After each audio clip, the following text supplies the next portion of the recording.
लख पिंजरे पा के सबक दइए, बोले हंस दिका नहीं बोल सकदा। हंस भुख दे नाल तबाह हो जाए, गंद मंद रूड़ी नहीं फोल सकदा। ते अल्लाह नबी दे प्यार दी रमक सीने, बंदायो नहीं हक ता डाल सकदा। ओथों जान बचा सरदार साया, ओ बिना सोचे मुँह जो खोल सकदा। बिना सोचे मुँह जो खोल सकदा। बोली मुँह दी बात निराज दसे, साध बुझ लैंदे जदों चोर बोलन।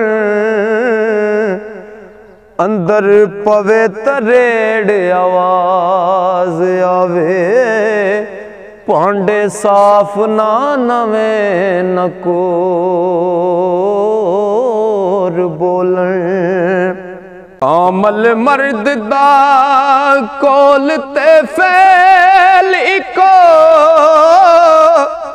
सच्चे कदी ना रख के खोर बोले। दर्जे पान ना कदे सरदार साया, उतों होर बोलन विचों होर बोलन। उतों होर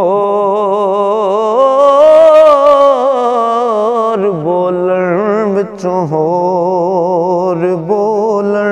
ओथे बैठ जिथे तेरी सूझ खातर, नेक हस्तियां दी नेक मत होवे। रत हुंदे आई तू संभाल रखी, अंदर जिंदगी दे जत सत होवे। जरा सोच हर साज बेसोज हुंदा, जेकर उखड़ी पुखड़ी कत आवे।